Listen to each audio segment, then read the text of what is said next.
Okay, we have some big stories happening in the news. To go over those, I have Jack Posobiec with me. Jack, thank you so much for joining me. Stephen, well, here we are, and I wish it was under better circumstances. I've got my free Bannon shirt on that everyone can see, and look, we are a country now that has political prisoners.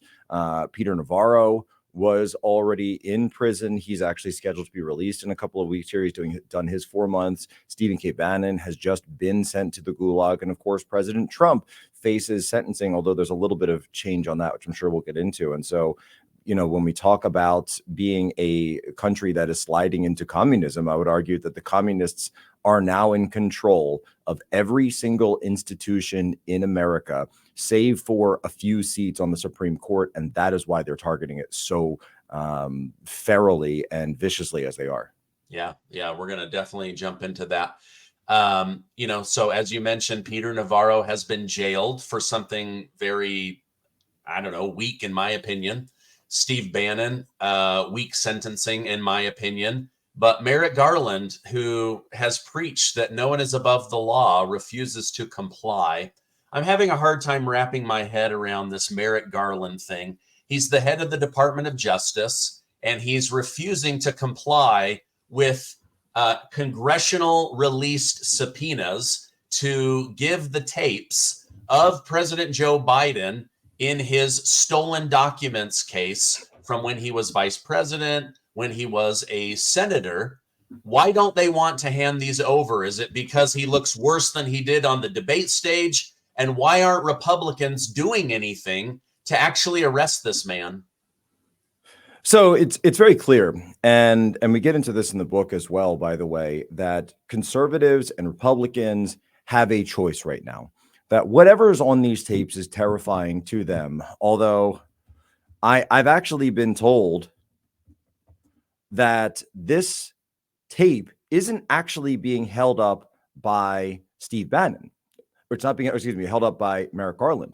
I've actually been told that it's being held up by Joe Biden, Jill Biden, and the political appointees of the White House, that Merrick Garland himself is not the one who is putting the brakes on this. And it's very clear why this is. It's because they know that what's on these tapes shows the deteriorated state of the president, the deteriorated state of Joe Biden. Think of it.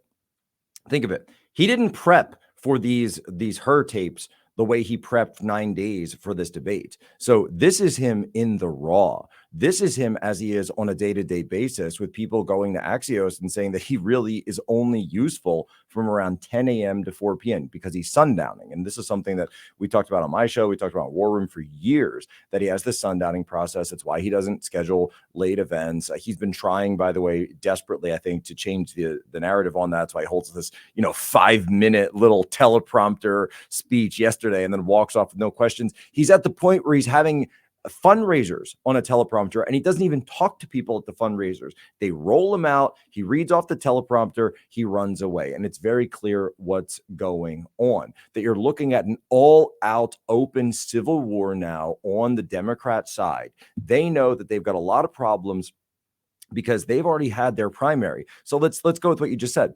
You just said that the status, and you hear this all the time from the left, from the media, no one's above the law, no one's above the law, no one's above the law. And they'll say, why? Because this is a threat to democracy. Well, is it a threat to democracy when you're trying to throw the guy who won your own primary off the ballot and replace him with someone else? They already tried to throw President Trump off the ballot. Now they're trying to throw their own guy over the ballot, and they're doing so in the name of democracy. And so this is the all-out civil war that we're witnessing going on behind the scenes, because Joe Biden, and really Jill Biden, who's running things. Jill Biden has been running this. You and I have talked about this in previous appearances, that Jill Biden is really the one who's running the show. She's wearing the pants. She's the one who stuck with the decision for the timetable in Afghanistan, withdrawing on August 31st, sticking with that date. She's the one who decided when to shoot down the Chinese spy balloon. She even released a statement talking about our decision about shooting the spy balloon after it had crossed the entire continental United States and had already left the eastern seaboard of the Atlantic. That was Jill Biden going through Joe and influencing, just like Ethel Wilson or Edith Wilson And just like Eleanor Roosevelt was doing, and all the communist spies around Roosevelt at Yalta, like Alger Hiss and all the others, and Whittaker Chambers, of course, releases his flips on them and comes out. We know that FDR was an invalid and was being influenced by the communists at Yalta. We get into that in the book. And so the idea then that they're so terrified of this is very clear. But I would argue that none of this will change until Republicans actually grow a spine, until you get people who put Democrats in handcuffs and use a little something that we call in my book on humans, we call reciprocity. And I talk about the iron code of exact reciprocity. That which is done to us will be done to you. By the way, this is the building block of civilization. This is Hammurabi. This is eye for an eye. You know why? And people say, oh, an eye for an eye makes the whole world blind. Like, okay, Gandhi, but understand something.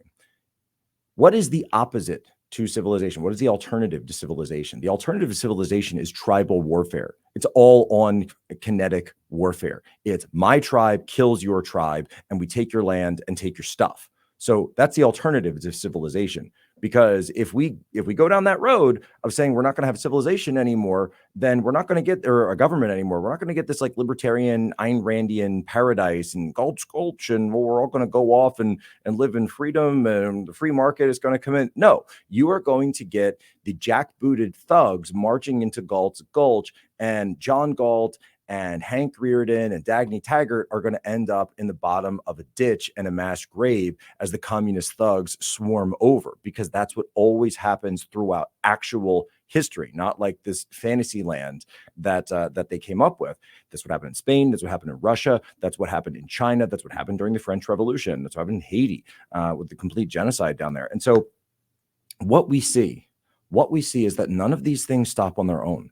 They stop when people and patriots rise up and start fighting back. And you can do so legally. You can do so within the confines of the system. That's what's so great. It's just that you have people who, for lack of a better term, I'm sorry, they don't have the spine. They don't have the testicular fortitude to actually stand up and do something. So to Speaker Johnson, you've got to whip the votes. Merrick Garland should be in handcuffs immediately. And then subpoenas should be going out to everybody who served on the January 6th committee to say, why did you delete all of the files? And then we start bringing people in. Well, oh boy, if they deleted the files, then we're going to have to reconstitute the committee, I guess, and we're going to have to pull in all the Democrats and reinvestigate all of them. Remember, the Republicans control the House right now. Where are the subpoenas? Where are the investigations? Until you start doing this, until you start enacting the legal and financial and emotional and political harassment and pain, actual pain on the other side, they will not stop.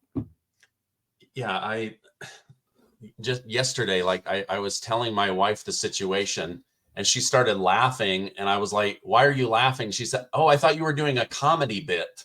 Because I was like, yeah, they tell Merrick Garland, hey, we're going to give you 10 days. Then we get to the 10 days and they're like, okay, now you got to hand that over. We're going to give you 48 hours. Okay, now we're going to have a vote. Okay, now we're going to give you until the weekend to hand things over. Okay, now we're going to have another vote. And now we got to whip the... It's like a bad Monty Python sketch. Yes, I'm like, if you guys have the authority to do this and he is breaking the law, then why are you not arresting him? It's like you said, testicular fortitude. Where is the spine? You know, I thought, okay, we've got Representative Luna from Florida. She is bold. Nope, nothing. Mike Johnson, nope, nothing. This is why I can't stand Republicans. They are all talk and no action. It's infuriating to the American people. You know, but meanwhile, we've got Steve Bannon checked into jail. Well, and here's let me I can explain that very quickly, because in Unhumans, in the book, we go through this very clearly. Republicans are addicted to rules. Republicans are addicted to the sound of their own voices. And they have this thing where they say, we put principles over power, and we are going to stick to our principles, and we're not, and to use power is wrong, and we should never do something like that. But then you've got the left, and the left are addicted to power. We say follow the money, they say follow the power. And so they have no principles, but you know what they do? is they focus on power. How do they accumulate power? Where can they find power? Where can they find influence? By the way, and this isn't just in Congress or government. This is everywhere. This is how they think. This is how they are attuned to it in a certain way that conservatives just don't really have or haven't had for a long time. I'll give you an example. You can walk into any public library anywhere in the country right now, and you know what exactly you will be shown as you walk in at that very front table. We know what's going to be on that table. It's going to be anti-racist baby, and it's going to be LGBT, and it's going to be, nevertheless she persisted, and there's going to be books about Michelle Obama, who was never the president, and you'll see nothing about Donald Trump, who actually was the president. You know why that is? That's because leftists in your area understand that a public library is a center of public information and a center of public influence and public power over that community. That's why they target your library. That's why they then target the Parks Board. And Parks Board, what could go wrong with the Parks Board? Oh, all of a sudden there's drag queen story hour going on at your local park. Oh, all of a sudden there's this parade that features these horrific things like San Francisco and Seattle and all these places that have this, and I'm just going to say it, it's pedophilia on full display. It didn't start that way. It started very small and then incrementally moved its way up and said, oh, this is just tolerance. This is just tolerance. Don't be intolerant. Don't be intolerant. And they use their addiction to power against you. And they're doing it, by the way, in every single district of this country. And that's why I reach out to people and I say, yes, we have to hold our politicians' feet to the fire. People know I do that every day, because when don't even get me started about the way that I've seen Republicans not fighting back on Stephen K. Bannon when it comes to them not arresting Merrick Garland, not going after Jack Smith, not going after them. I say, I'm not upset as much at Garland and Smith and Lisa Monaco and all these people as I am about the people on our side who are turning traitor on Stephen K. Bannon and are not standing with him while he is behind bars. And it's very clear to me. It's very clear. No mercy for traitors. No mercy whatsoever. Esper, Millie, you got Bill Barr up there on Neil Cavuto laughing as Steve is handed out to the gulag and he's sent away and he's got to use like these prison systems and he's eating prison gruel and you're laughing. You're laughing. Okay, buddy, you're on the list now. You're all on the list. And there's no question about that, because, you want to go mask off. Great. And you've got the left responding to the immunity decision, calling for the assassination. Oh, just drone strike Mar-a-Lago. Just drone strike the conservatives. Drone strike the next Trump rally. I said, okay, great. No, this is good. This is good. Actually, this is good, because what this is clarity. This is clarity. And so if they're going to be clear about their intentions, then we can be clear about our intentions. I can go mask off. I'm happy to go mask off. And you know what, guys? You know where to find me. Yeah. Wow. No, the reaction has actually been quite shocking to me. Like all of a sudden calling for the death of Trump, the death of MAGA people, locking up MAGA people. It's been like watching an unhinged person come off their meds. Like it's actually been quite shocking to me. Speaking of off their meds, you mentioned Jill Biden.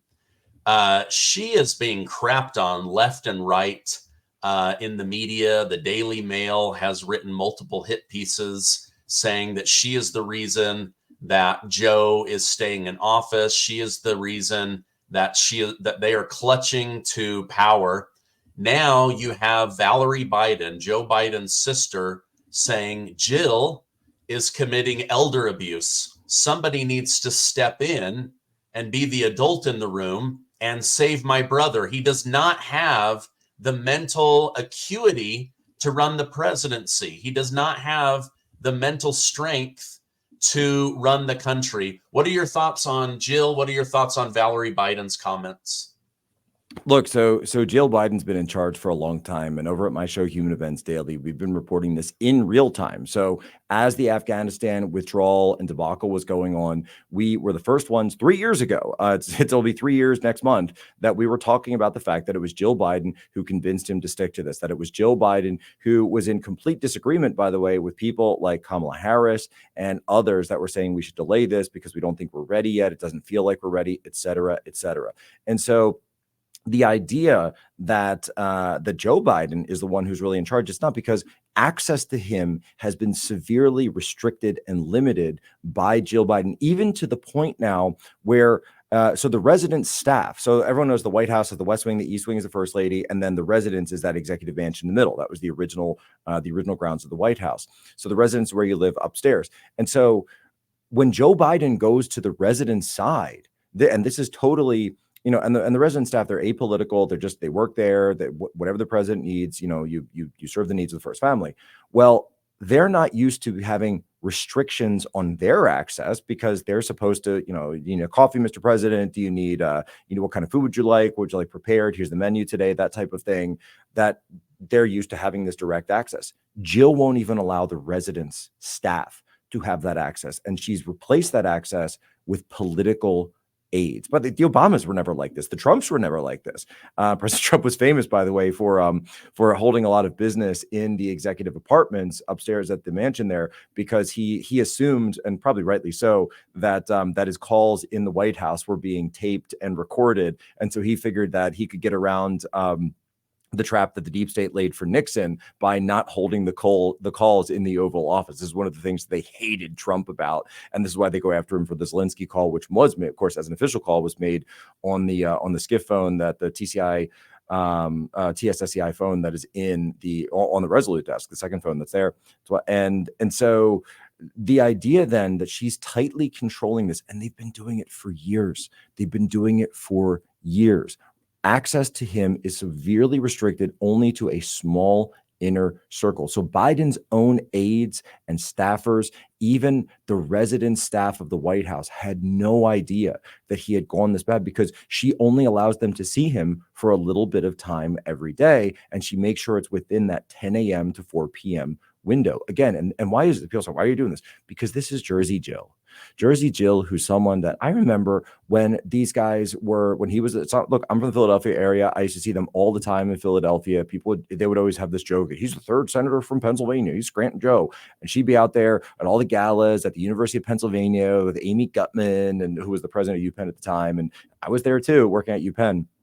And, they'd be there. And she was the one who was working the room and meeting everybody and going to the gala. And Biden was like her arm candy. He was just her entree to the world, to the trappings of power. So it's Jill. It's always been Jill. She will not give up the lifestyle. She will not give up power, because she knows this is the only way that she has any. She doesn't care about Joe Biden. She doesn't care about the situation she's in. She won't even acknowledge Navy Joan Roberts, the granddaughter of Joe Biden and the daughter of his son, Hunter Biden. Now, of course, remember, she's Hunter's stepmother. So she is the wicked stepmother who refuses to acknowledge this little girl who I briefly got to meet last week when London Roberts was on my show. And I didn't know that Navy Joan would be coming by, and she did.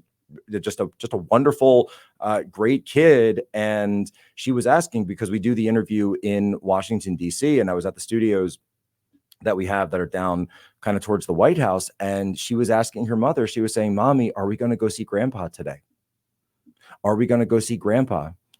And she said, baby girl, he's working. He's busy. He's busy. And, we'll see him on TV, and, maybe next time. And this little girl, and she goes, one day Grandpa will have time for me. One day Grandpa will be able to see me, because she doesn't know. And it's Jill Biden who I believe is the one that's driving this out of her own maniacal, egotistic self, that she be, and take everything that they claim Donald Trump has ever done, the worst Stormy Daniels stuff that you can even take that. It does not hold a candle to destroying the emotional state of a little girl like they're doing. And they know they're doing it. That shows you who she is. She's Jersey Jill, and she will never leave. Wow. Okay. The Supreme Court has given Twitter basically more fodder and information than it can handle.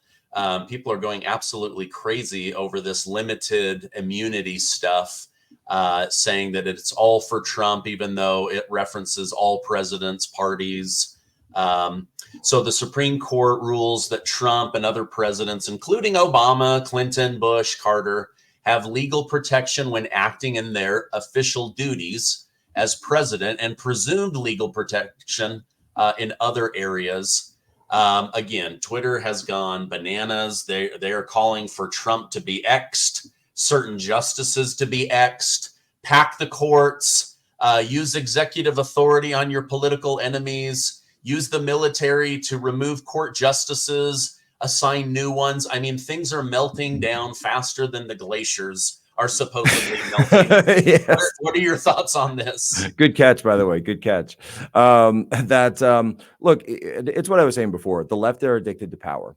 And so if you don't, okay, so this is the unhuman system that we talk about in the book, that if you are the type of person who has no principle, if you're the type of person who has no understanding that, by the way, so think about where do our separation of powers come from? Why do we have three branches of government anyway? Why do we have the Constitution?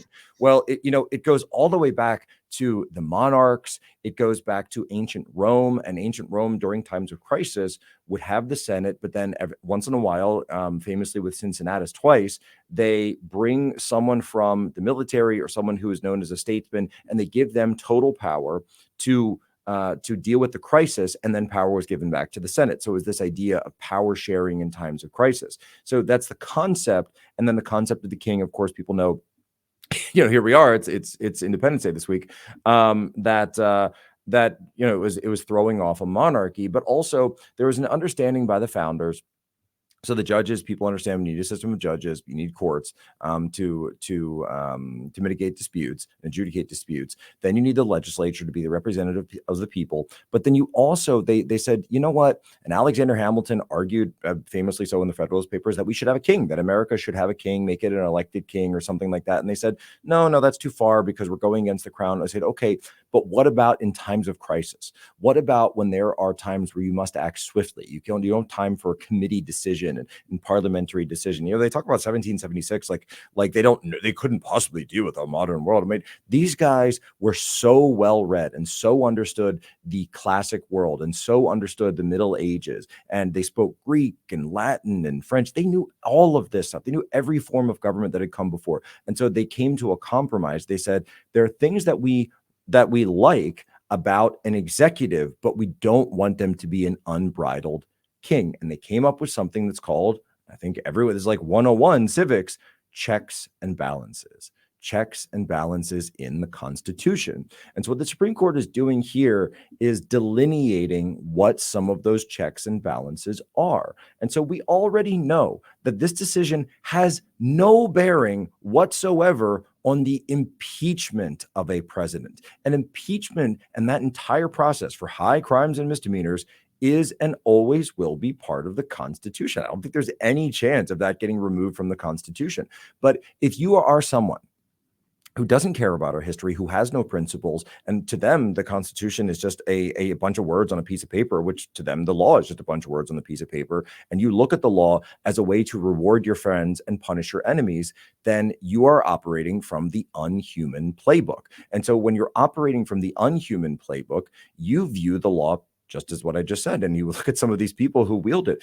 Merrick Garland obviously uses it to punish his enemies. He's very upset. He blames all Republicans for blocking him from what he viewed as his rightful place on the Supreme Court. This is why he hates Republicans. It's why he treats them as he does. Jack Smith, again, Lisa Monaco, Matt Graves. How many people have committed suicide over, by the way, that obstruction charge that the Supreme Court just struck down? How many people committed? So you think Matt Graves is going to lose a wink of sleep over that? No, he isn't. He's going to look at those people and say, you know what? He's going to say, that's a good start. That's a good start because these people were traitors and these people were terrorists and these people were domestic extremists for trespassing on the Capitol. Somehow you're going to overthrow a government by trespassing on the Capitol, by the way. No one's really explained that one to me.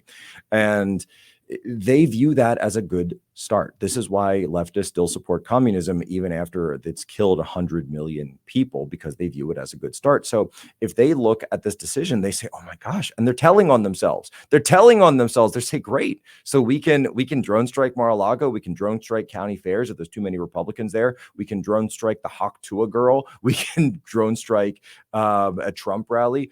Have at it, because you just said we can do that. Again, they have no principles. And so having no principles means that you don't have a higher abstract conception of justice and higher abstract concept, which is never written down. It's an understanding, an abstract understanding of fairness, which I would argue, by the way, that the leftists use against conservatives. They use against people who have that sense of fairness. And it's kind of what I was talking about before, where they say, well, you don't want to be intolerant. You don't want to stand in the way of love. You don't want to stand in the way of diversity and equity and inclusion, do you? You don't want to be exclusive. You don't want to be anti these things. Are you anti-love? And so they use that as a short circuit to conservatives and I think just normal average people who want to be fair. We've all seen those ubiquitous signs, love is love. In this house, we believe in science, et cetera, et cetera. And those are the most by the way, those are the most hateful people who put those signs in front of their houses. You go up to them and you say something nice about Trump and you'll see all the responses. And that this is where you get Sonia Sotomayor and her response, which could have been written in crayon, and it's just these drunken ravings of like a Facebook wine mom for stuff that she's heard on podcasts saying, oh, he could order the SEAL Team 6 to go to. You can't. It's called an unlawful order, and they're still impeachable. We know all this because we have something called a higher conception of justice. But what's very dangerous is that if you have those things behind you, the same way that behind me, my screen is being funky right now, that you will not have any guardrails on your actions. That's how they're telling on themselves. Yeah.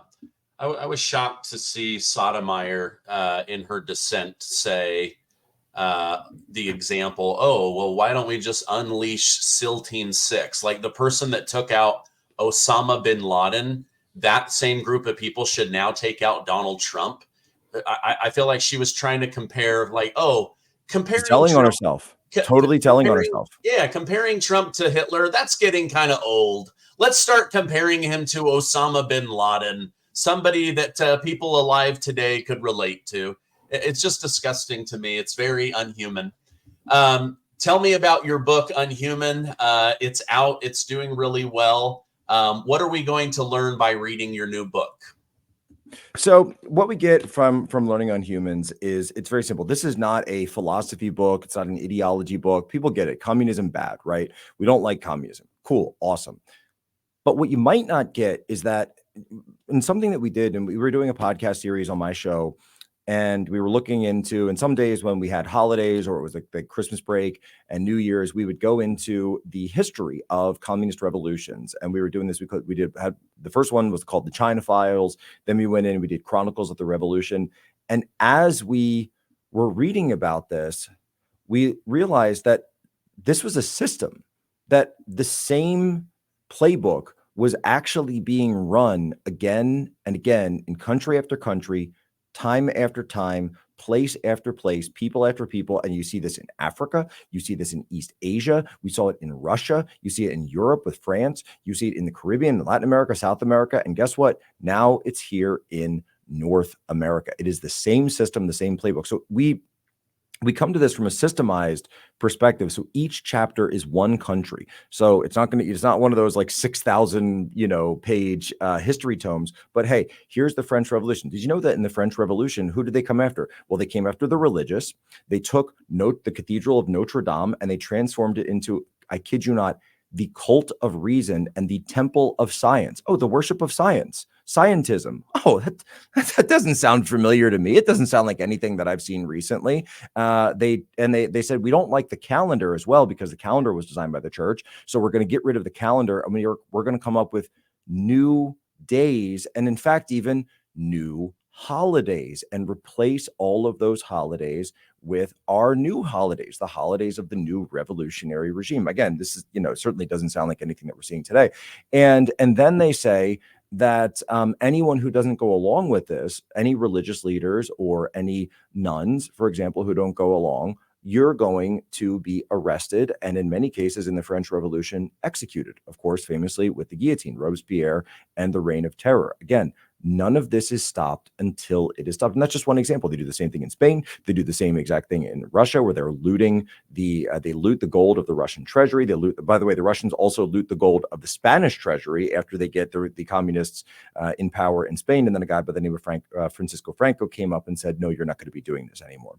And then, of course, we know what's happened in China, where the communists have taken power, and they are still in power. We also see, by the way, just as you and I were talking earlier about it seems like the left is trying to get rid of Joe Biden. Of course they are. This happens every time the weaker version of the leftist shows weakness, a more brutal version comes up to take them out. So the Mensheviks are taken out by the Bolsheviks. Lenin launches a second revolution in St. Petersburg. It's called the Winter Revolution, or the October Revolution at the Winter Palace. And he's killing everybody left and right, kills the Tsar, kills his family, kills all their children. You see this happen in Spain. You see this happen in China, by the way, where Chairman Mao launches a second revolution against his own party in the 1960s, 20 years after the first revolution, because they are not being sufficiently loyal to Chairman Mao. This is after the Great Leap Forward, and they've starved 50 million poor Chinese peasants to death in the hinterlands. And so what we also do with the book, though, is what I was talking about earlier. It's a system upgrade to conservatives to understand this is who you're dealing with. And when you're dealing with a committed leftist, they do not believe in equity. They don't believe in justice. They don't even believe in communism. Communists don't believe in communism. You know what they believe in? Hurting you, hurting your family, taking your stuff, getting rid of you, and then coming after your children. And once they've accomplished that, that is their true goal. They're not interested in any of these other things, good governance, etc. No, they're interested in revenge because they hate you and they hate your way of life and they want to stop you. And so we argue and we lay out in the book a system of ways for people to fight back. And we talked about, before at the higher levels, President Trump and running for office, Elon Musk comes in, sets up the social media networks, and gives us the ability to share information back and forth. Nixon didn't have that when he went up against the communists. Joseph McCarthy didn't have that when he went up against the actual communists. We get into that in the book as well. McCarthy was right. And we also learned, though, that it's going to come down to small networks. I talked about the local library thing. It's small networks. And by the way, the moms are ahead of the dads on this. That the moms already have formed small networks in their areas, and you look at like Moms for Liberty. This is a network of networks. And I would argue to the dads out there, and people say, "Oh, I don't have time. I got to work." No. I get that. I'm a busy guy too. But you know what you do have? You got a backyard, and you got a barbecue that you might be going to. You might even be holding a barbecue, or you know what else you have? You got a group chat. You got that buddy from college or that buddy from school who happens to live in a swing state. Shoot him a text. Hey, you registered to vote? Are you registered to vote in your current address? Or are you going to be voting for Trump? It's as simple as this. And there's so many things that people can do to get active. And you must get active in the next 120 plus days that we have between now and the election. Because if you don't, the stakes could not be higher. People are already in the gulags as we speak right now. We're enjoying our freedom. But on July 4th, 1776, the United States was not a predetermined outcome. There was a war. It was bloody. It was brutal. And it wasn't until long into that war did it look like the colonists were going to win. And before that, had they not won, had they not prevailed, 8 years of brutal warfare, then it would have been written off, and George Washington would have been a footnote to the British Empire's history, and it would have been referred to as a traitor and a treasonous military coup plotter who was convicted, tried, and executed. And when they hauled him back, they probably would have hauled him back to London and hung him up in the public square. And so understand, they knew what they were getting into, and this wasn't just some philosophical debate. Yeah, there were great philosophical debates, and it is a miracle. It is a miracle sent by God himself that we have the writings of the founders. But don't leave out the fact that they had to do the hard, scrabble, grubby work. And look, I grew up in the Valley Forge area, just outside of Philadelphia. Valley Forge, my parents got married in a church at Valley Forge. I got married to my wife in a church at Valley Forge. We grew up with the Valley Forge story of the starvation conditions in that winter that the Continental Army spent with. They didn't have shoes. They were wrapping bandages around their bloodied feet to just be able to survive. Think of it. They lost Boston. They'd lost New York. They had lost Philadelphia. All of those cities are under martial law at this point. They're getting destroyed in the South. And you know something, though? They didn't quit for 1 second. You must embrace the spirit of Valley Forge and understand that if they're able to do that, if Stephen K. Bannon is willing to be able to go to jail to fight for this country, you can text your friends. Yeah, absolutely. Wow, wow, wow. Okay, well, I'm going to put a direct link to the book down below so that people can go check that out. Also, a direct link to your Twitter or X account so that people can follow you online. Jack, thank you so much for being with me today. I know how busy you are. I had like 5 other questions I wanted to get to, but we're up against the clock. So I appreciate you I coming filibustered too much. No, it was great. It was a great show. I appreciate you coming on. Have a great rest of your day. God bless, Stephen. Hey, happy Independence Day, man. Thank you.